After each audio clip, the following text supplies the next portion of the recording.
Hi, this is Mark Arnold with another episode of Fun Ideas podcast. And I have Charles Rosenay again because he gets me some great guests. Because today I'm very thrilled and excited to have one of the actual turtles. I have Johnny Barbata. How are you, sir? Doing great, buddy. Doing great. Not just one of the Turtles, but come on, one of the great rock and roll drummers of That not too. just forever. Just you watch him and you want to be a drummer, you want to twirl, you want to go crazy on the drums. There's not a lot like him. Johnny, how did you get your style? Yeah. What? How'd you start twirling them sticks? Yeah. Well, when I was in the Sentinels, and I was in high school in San Luis Obispo, I was in a group called the Sentinels. I was a sophomore. We had a number one hit all the way up and down the California coast called Latinia. And I started spinning my sticks way back when, from the beginning, from day one. Matter of fact, I did do a marching band thing that I do with a stick that I invented that nobody else does. But anyway. Were you classically trained? No, I trained myself. Wow. I did this with the Richco, which is pretty incredible. Were you originally one of the Crossfires? No, I came later. So I was always the second drummer in the Turtles, second in the Crossfires, second in the Turtles, second in CS and Y, and second in the Starship. I was the first drummer, and I was the third drummer in the airplane. Wow. Wow. I mean that alone, my gosh, it's like, it's like playing in the major leagues and playing for the best best teams in baseball. I mean, wow. And it was Crosby, Stills and Nash who stole you from the Turtles. Would that be accurate? Yeah, and Young. I did albums with those collectively and individually. I did two albums with Graham Nash, and one with Steven, one with Neil Young, the Time Fades Away album. That really never got released. And what else? I did a Crosby Nash album, and I did the Four-Way Street album. I did 7 albums of those guys. Wow. Four-Way Street, oh my God, one of the great albums of all time. So tell us how you hooked up with the Turtles.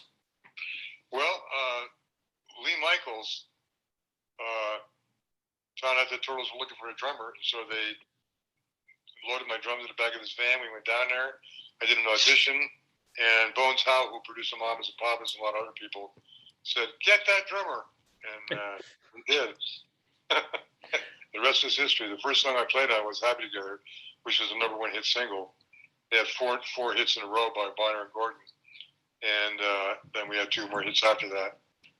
So there were not 7 or 8, 9 hits of the Turtles, but they had the first number one hit when they had "Happy Together" and had me.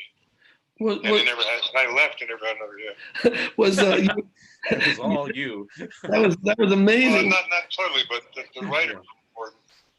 Bonner and Gordon wrote some really good hits. "Happy Together," I mean, it's a classic song. Everybody knows that song. Yeah. Everybody knows that song. You mentioned Lee Michaels. Is that Lol? Do you know what I mean? The same guy who had the hit? Yeah, absolutely. One of my best friends. He played with the Sentinels. I played with him with the Joel Scott Hill band. I played with him in his own band. Yeah, Lee's he's a trip. He was down in Venice. Now, John, I've heard that Gene Clark of the Byrds introduced you to the Turtles. Is that correct or no? He did as well. Okay. But actually, Lee Michaels took me down there. But yeah, that's how I got the gig. Gene Clark recommended you. And it was pretty much straight from introduction to recording, or did you go on the road? What was the first? Was Happy Together? I sat in there and jammed with him, and that's when Bones Howe said, "Get that drummer," and I went to Denny's and ate with Mark and Howard, and after that, I was in the band. Started rehearsing and started recording.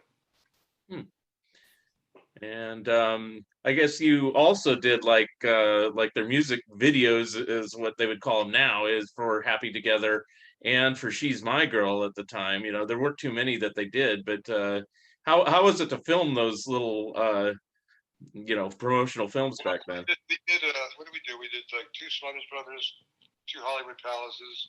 Yeah. We did a bunch of stuff, man. A lot of Ed stuff. Sullivan. Yeah, we did Ed Sullivan. Now Howard Kalin talks about Ed Sullivan, that it was a bundle of nerves when he went on there. How were you before you did Ed Sullivan? No problem, man. No problem. Johnny's a rock and roll gangster. Come on. You think Ed Sullivan's going to phase him? In the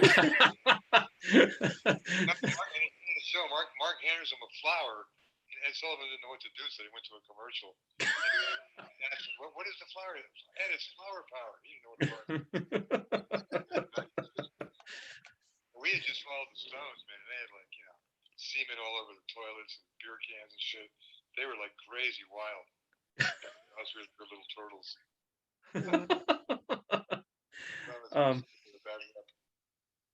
One other thing I wanted to ask about is, and these are just like rumors or things Kalen has said over the years. Sometimes he says things that are apparently exaggerated. So I have to ask these things.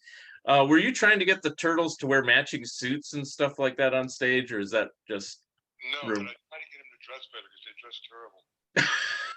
They had no class. They were from beach group from the Crossfires. They knew nothing about wearing clothes. They shouldn't know. Sloppy. The Sentinels, we wore NATO suits, and we had all that stuff going for us. We did the Vegas thing. We had all that stuff going for us. But I will say this about the Turtles, though. They never gave me credit because they were jealous of me. When I left the group, they said I left because personal reasons. And I left because they weren't going anywhere. They were writing their own songs, and they weren't very good. I decided to leave and go to bigger and better things, which I did. The Getaway Album, which Paul Rothchild produced. He produced Janis Joplin and the Doors. I thought it was the best thing he ever produced. The Getaway Album. And we had Dr. John Barbata and Russell on keyboards. It's a great album. It's a blues rock album. Yeah. He never made it because Ahmet Ertegun said he had me in his apartment in New York, had his arm around me. He said, well, John, what are we going to do? I said, well, why don't you put it out? It'd be like the Cream. We'll all get back together. And Joe went with Can. Chris Evans, the bass player, like the hottest bass player in Hollywood. He played with a million people. Anyway, make a long story short, he never put it out. Wow. But see, they gave you credit though.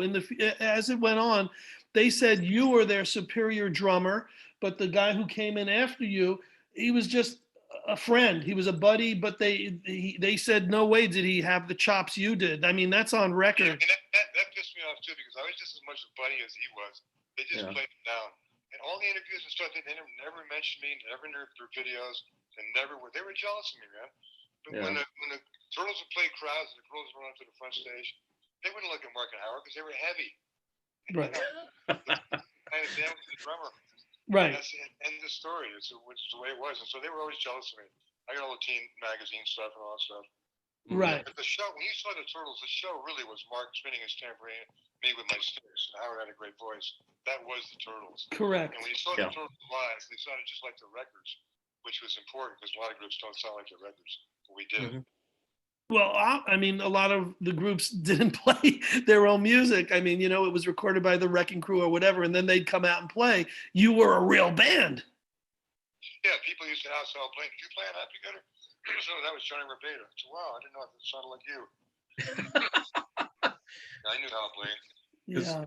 How are the executives at White Whale? Did you deal with them directly? I mean, I've heard stories that they're notoriously cheap. They were weird. They didn't think they didn't want me to play what I was playing on. She'd rather be me and happy because they wanted me to play something different. And then the producer, what the hell is his name? He said, "Man, are you crazy? That's great stuff." Actually, it stylized me as a drummer. She'd rather be with me when I turn the beat around. And matter of fact, I got number 7 of the best songs in the '60s drum thing, and Ginger Baker got number 1. All he do is playing on the 1 and the 3. He didn't do any fills or nothing. They gave me the number 1 thing. That fill I did, nobody can even do that fill. Right. Were you referring to Chip Douglas? Yeah, he produced. Well, he was on Happy Together. He produced the Battle of the Bands album. He left to produce the Monkees and ended up, producing Linda Ronstadt, which I played. I never got credit for that either. But that's right. He is on Christmas's My Time of the Year. That's what I've heard. So yeah. He played on Happy Together. Produced the Monkees, inherited Plantation. Moved with Linda Ronstadt. He's over there now.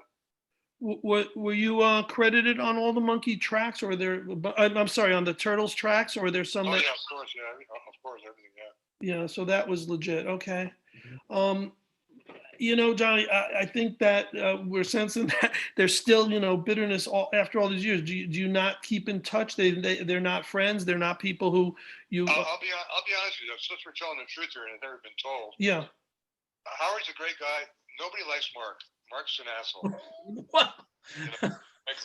He just tries to play the leader and all that stuff. And guy was a saxophone player. Mm-hmm. And that was his whole thing with the Crossfires. And he's kind of like, Mark and Howard are like they're a comedy team. Yes. Yeah. It became Flo and Eddie. Flo and Eddie couldn't make it. That pissed them off. So they had to go back to being the Turtles. Everyone wants to hear the hits. So it's reality. This is the way it is. Well, yeah, I mean, your drumming on their hits is unbelievable, and it definitely stands out. And you're right. I mean, you're talking about the two schlubs up front, who Howard, phenomenal voice. I mean, no doubt, great voice. He did. He was a crooner. Great. But I don't think anybody in CSNY could sing as good as he could, as far as crooning goes. Right. Grace Slick and Marty Ballin, especially, they were crooners. But no, Stephen Stowe was the closest to being a crooner. He wasn't a crooner. But they had great, chemistry. But, right. Mark Howard was a crooner. He's still alive, but he's not really very healthy. Right. I don't know how long he's going to live. But you definitely, no doubt, you and probably the other guys in the band were the teen idols. There's no doubt about that. Girls would probably salivate over you, and the guys would just listen to the two front people sing, and the grown-ups would enjoy the humor of it. Yeah.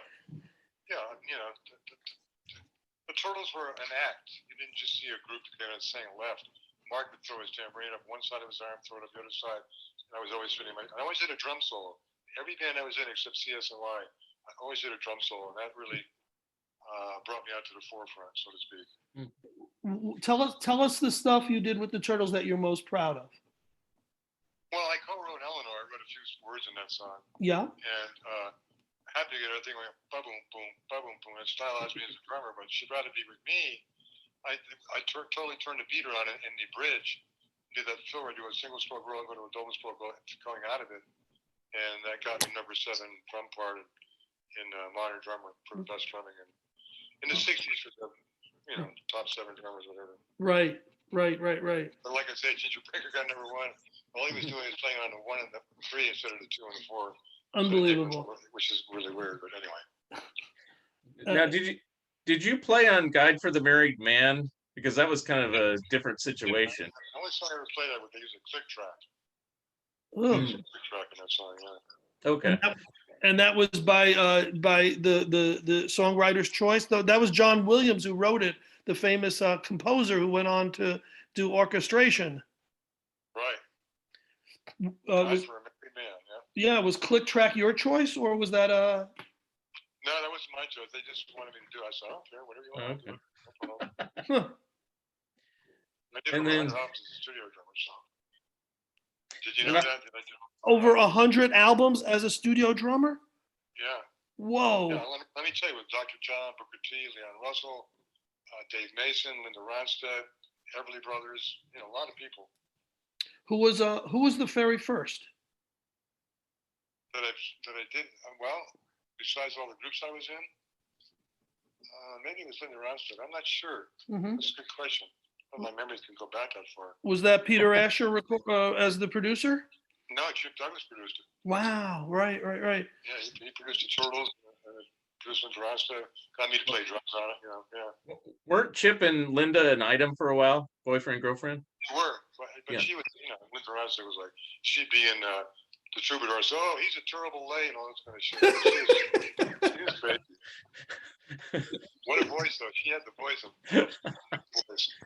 She would have the best voice of anybody. You tell it, Johnny. You tell it like it is. Well, I'm gonna have to ask a bunch of stuff here if you're telling it like it is. No, the story that has differing outcomes is the one about Jim Tucker when you guys went to England. Now, the way Howard tells it is Jim Tucker got all pissed off at John Lennon and quit the band, and Jim Tucker, before he passed away, said, "No, that wasn't true at all. I just got tired of playing," or something like that. What do you feel is the real story? That was the other thing was bullshit. He said it just like it was. He never talked to John Lennon about that. It's bullshit. I sat between Lennon and Ringo. They were stoning acid. We were drinking $400 bottles of French red wine. I didn't know what to say. I froze. and our roadie came over and tripped and spilled a whole pitcher of beer on John Lennon's lap, who was smoking one cigarette, never stopped smoking like it never happened. You remember, these guys are on acid, right? So I leaned over and I figured it broke the ice. I said, well, geez, John, sorry about that. Oh, it's nothing, no big deal. I said, well, it wasn't for you guys, we wouldn't be here. He said, what do you mean? You know, Beatles, Turtles. And he gets humble. So everything we got, we stole from Chuck Berry. He said that. Yeah, he told that to me. Oh, wow. Wow. He was humble, I mean, you know. In his LSD mind, he still gave Chuck Berry credit. Oh, yeah. I mean, the Stones did too. Keith Richards, everything he got, he stole from Chuck Berry. Mm-hmm. Probably the best rhythm guitar player in the world, you know. The Rolling Stones guitar player, Richards. Sure. What was it like touring England? Because Mark and Howard always say that was their goal was to have a hit in England, you know, and show the Beatles and the Beatles listen to their music. So what was that like for you personally? Well, when we walked into the Speakeasy, it was packed with every rock musician you can imagine, all these French and English models. And as soon as we walked through the door, the old Turner, as we went through with our entourage, 7 or 8 people of us, you know. Mm-hmm. And we went out and sat in the back. And I'm looking out at the bar, and there's McCartney having a drink with, having a drink with Rod Stewart was there. I mean, you know, they were all there. Brian Jones was there, the blonde on each side of him. And then I look over next to us, and there's John and Ringo. I knew the road manager. I met him in L.A. So our manager, you know, asked him, "Can we be in the Beatles?" He said, "Sure, come over." So I'm sitting in between him, and that's when that whole deal happened. But no, the Speakeasy was a small place. We ended up playing there the next night. It was packed. The same people, you know, Henderson Clapton were just coming up the ladder, and everybody was there. I mean, that little guy I can't stand from the Animals, Eric Burton, he's real punk. Eric Burton is real punk. Hilton just passed away a few weeks ago. You mean the girl Hilton? No, Hilton Valentine, their lead guitarist. Of the Animals. Okay. From the Animals, yeah. Yeah. He was at that rock con that you were at. A really sweet guy, very very soft spoken. Yeah. So here you are in England, and you're at the top of the game, and these guys are coming to see you. Did anyone sit in? Did anyone jam? Did anyone jump on stage? We opened up at the Speakeasy in front of everybody. Brian Jones was like 10 feet in front of me, and we opened up. We were all nervous. We opened up with an "Ain't Me Babe" by Bob Dylan, the first song hit that the Turtles had. Sure. And we got a standing ovation when it was done, and then we just, you know, then we were comfortable and did our set. Everybody loved it, you know. Yeah.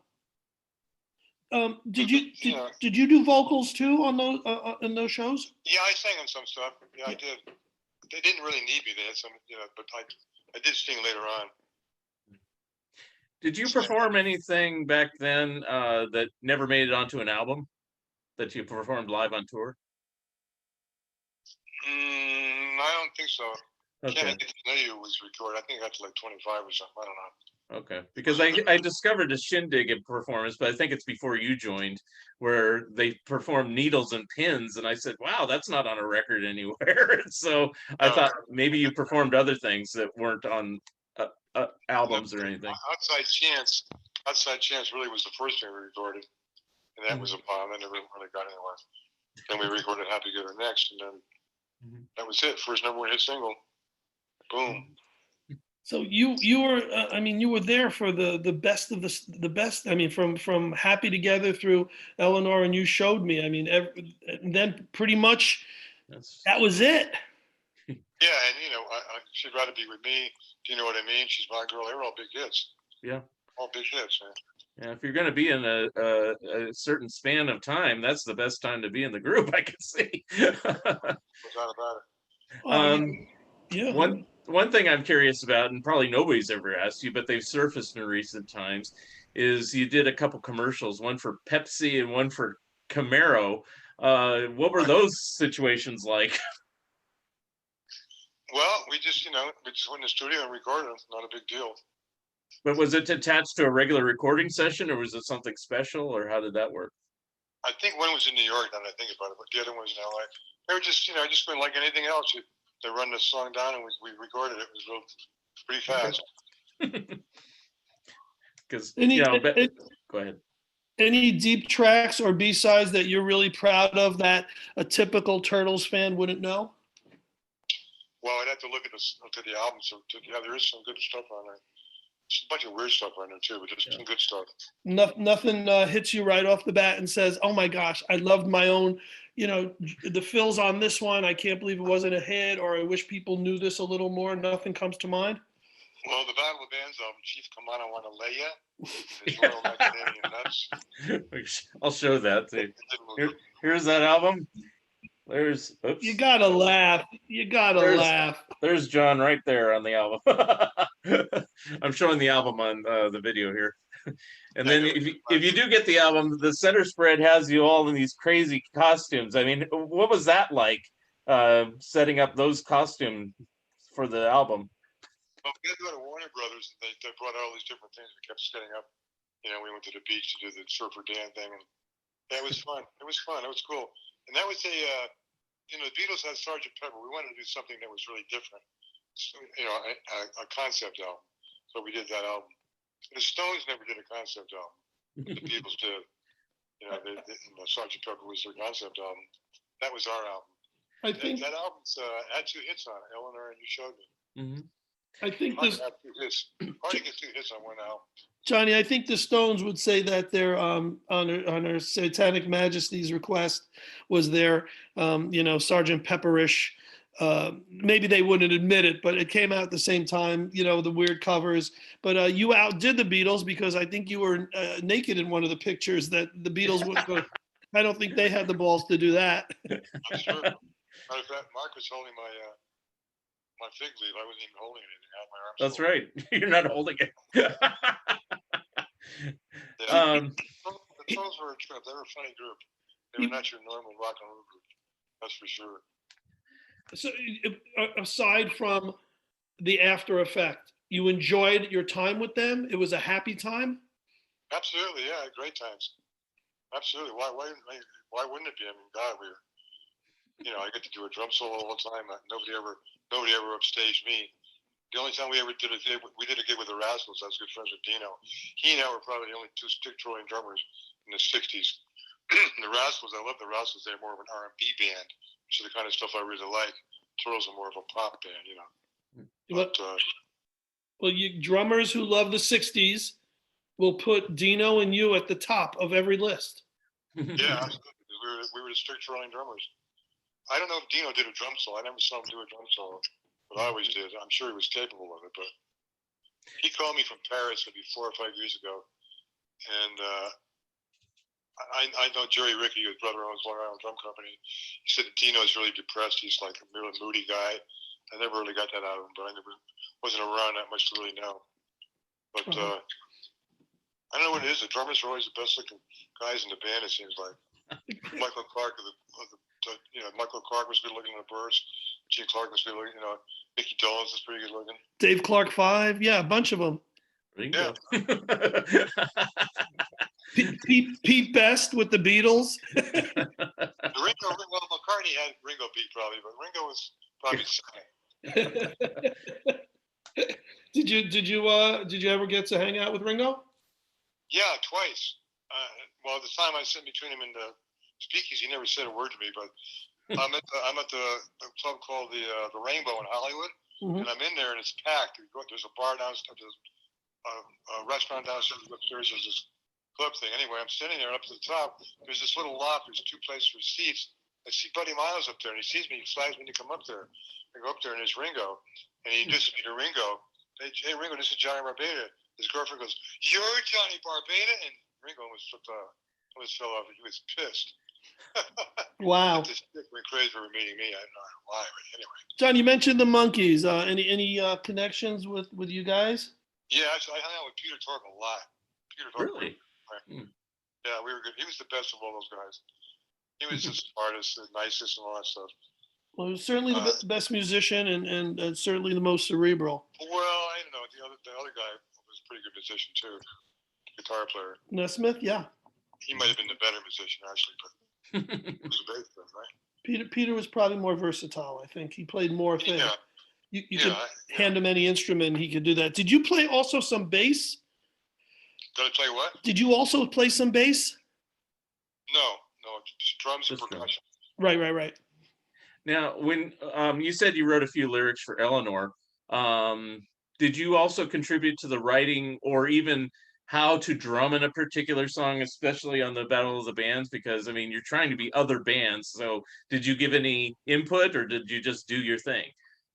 Well, I wrote 3 songs. Eleanor Loved Me was the 3 words I wrote with Eleanor.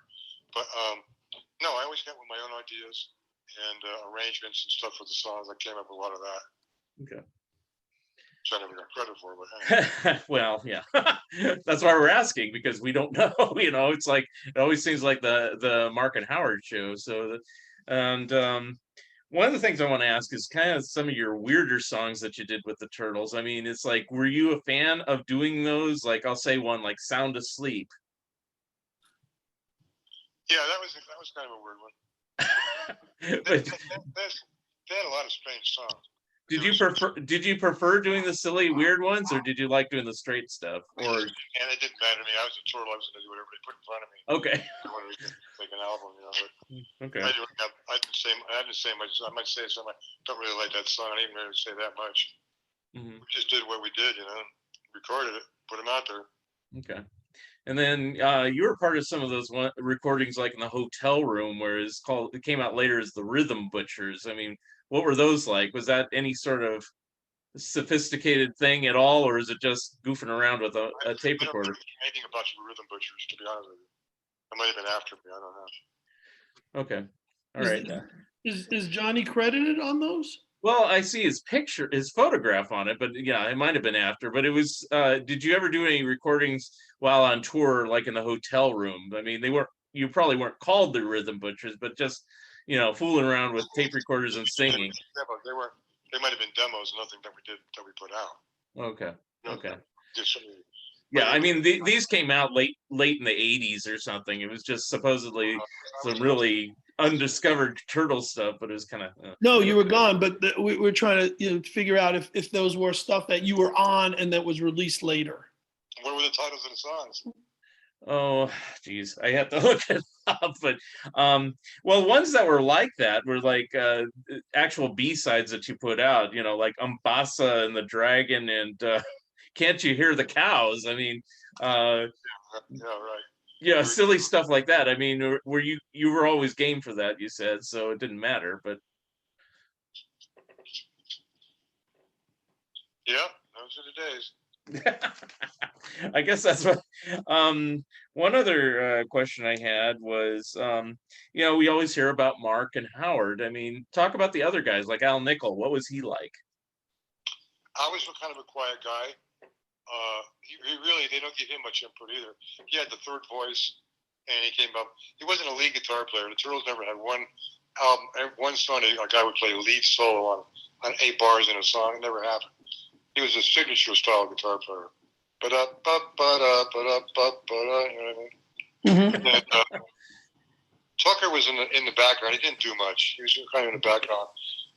Hans was really a great guy, great character.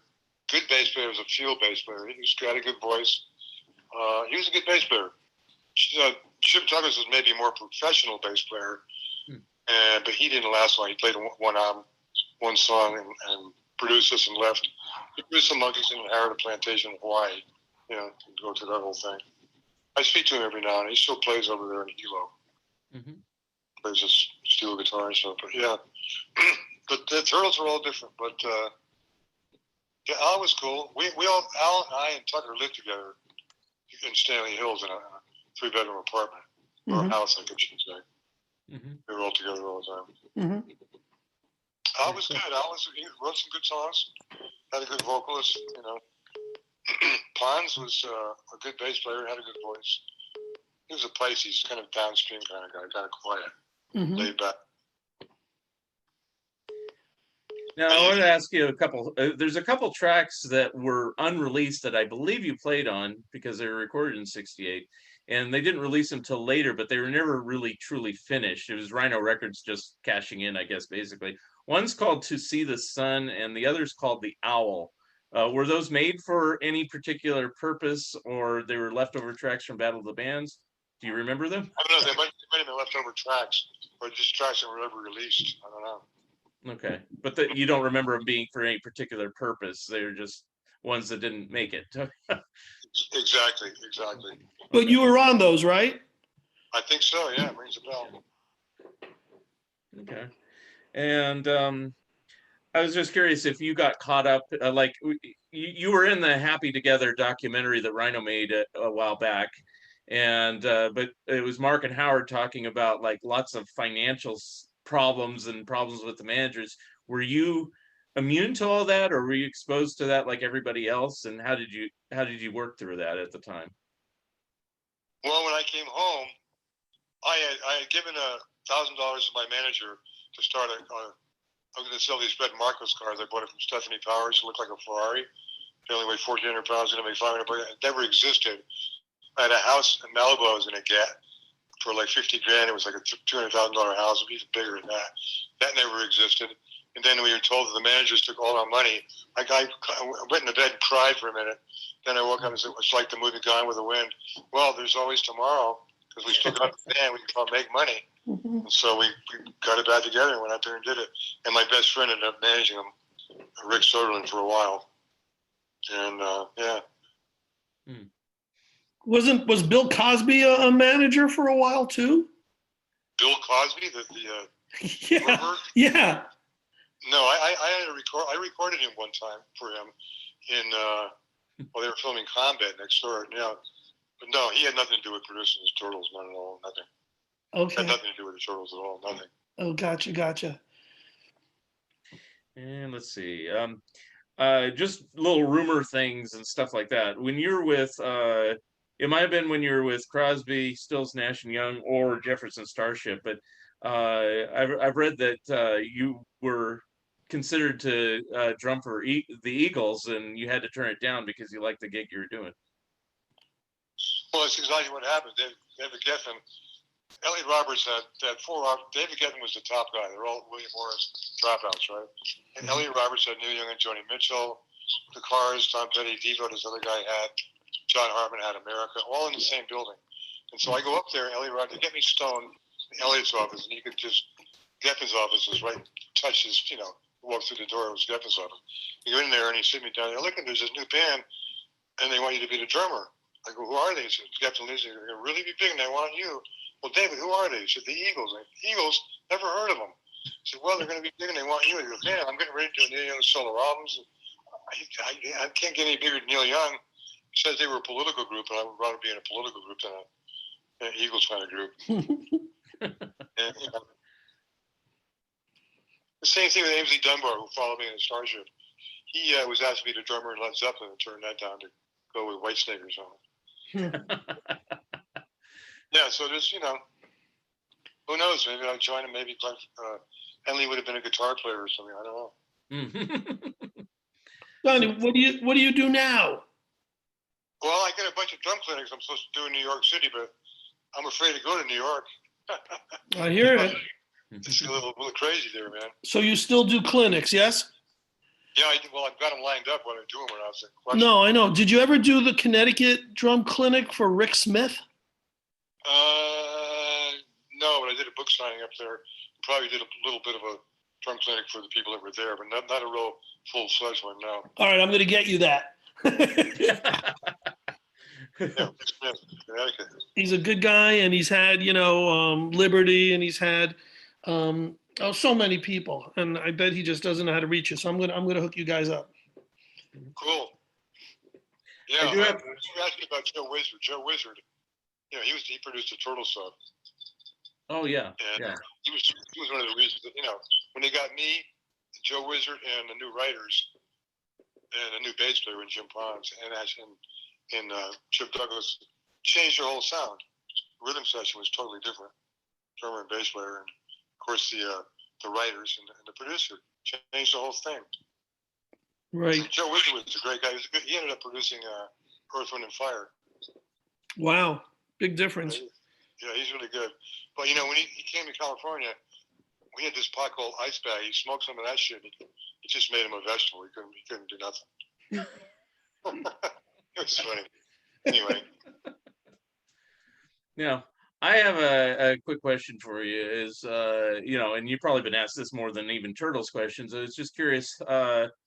how you got into the Jefferson Starship. Was Crosby, Stills, Nash, Young winding down, or what was going on then?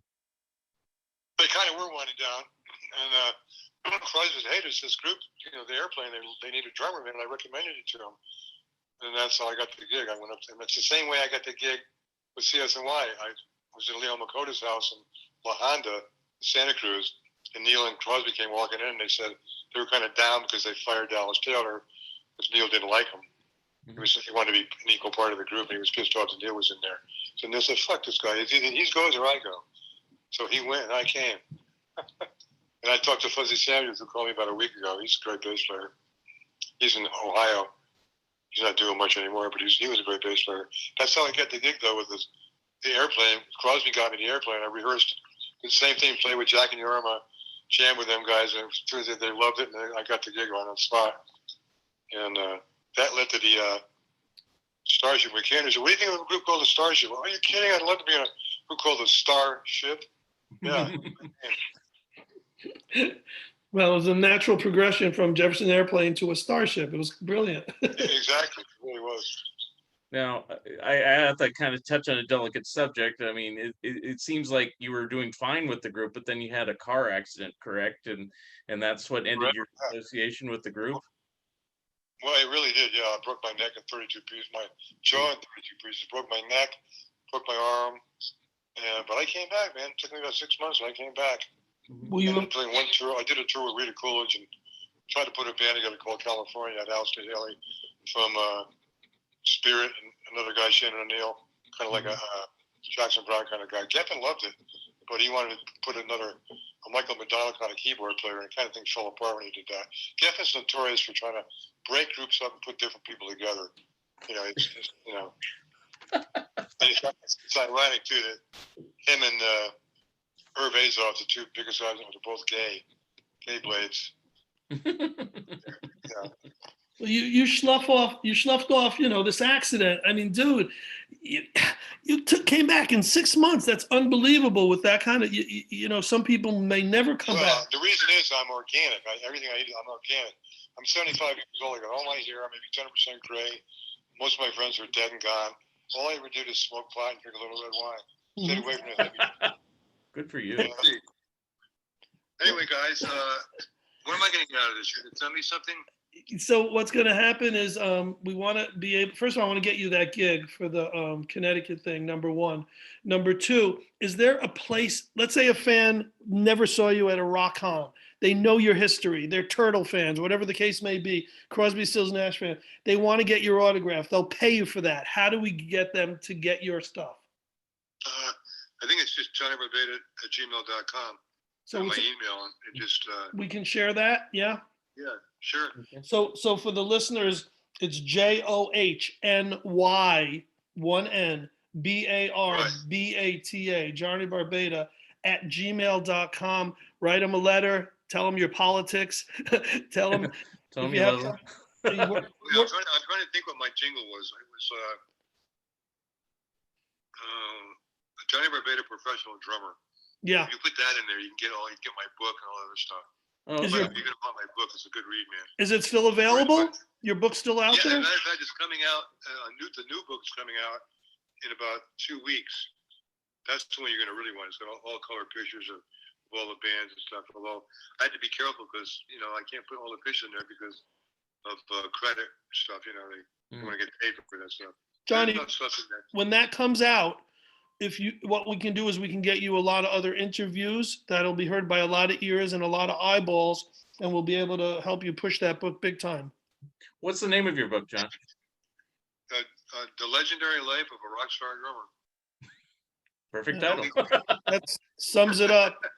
Yeah, it's a big cover on the front too. It's an 8x10. Mm-hmm. In the back, it's got me playing on my drums. It's cool. I like it. There's stories about the Beatles, Elvis. Everybody's in there. Can you get it the usual places, Amazon, or is it just through you, or how can people get it? It'll be everywhere in about 2 weeks. It's just being printed in New York right now, being updated. There's new stories in there and a bunch of more pictures than the old one. It's really cool. You'll like it. So we don't know when this is going to air, but let's put it out there. You want to get Johnny Barbata's book.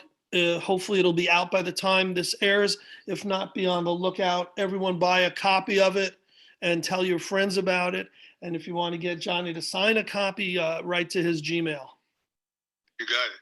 We're professional drummer. Johnny Barbata, professional drummer. That's good. Either one, I guess, will work. Perfect. All right. Hey, I'm gonna write your name down and let you know when the book comes out. I'll let you know. That'd be great. We look forward to that. And Mark, I think we're good. Want to thank Johnny for being with us, right? Yep. Yeah. And Mark and Howard hear what I say, what I said in there too, because they need to. Mm-hmm.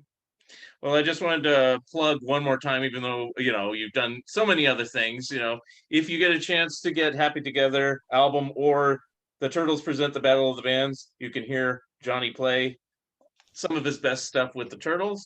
And I want to thank you for being our guest today. I always like to thank Charles for being my guest. And this is the Fun Ideas Podcast. Thank you very much. Hey, one last thing I'm going to tell you. Sure. Okay. I played a gig with Johnny Root at the Atlanta Pop Festival. We went out after Alice Cooper or something. 150,000 people. He played halfway through Memphis, and everyone had singing. The lights went out, and I kept playing my drums. It was the 4th of July. I ended up playing a 45-minute drum solo. Oh my gosh! And people started flipping their big lighters on because the power was out. This hue came over the audience, and halfway through the set, I'm thinking, man, am I going to last 45 minutes? It was incredible, man. People, when I got through, I had like a 5-minute standing ovation. 150,000. Johnny Rivers couldn't even play. He came over and started talking to me while still applauding, waiting for the people to stop. It was a trip. Anyway, I'll let you guys go. That's incredible. Thank you for sharing that as well. You bet, buddy. Good luck with everything. Thank you, Johnny. God bless. Thank you Be very well. much. Bye-bye. You too. Bye-bye. Bye.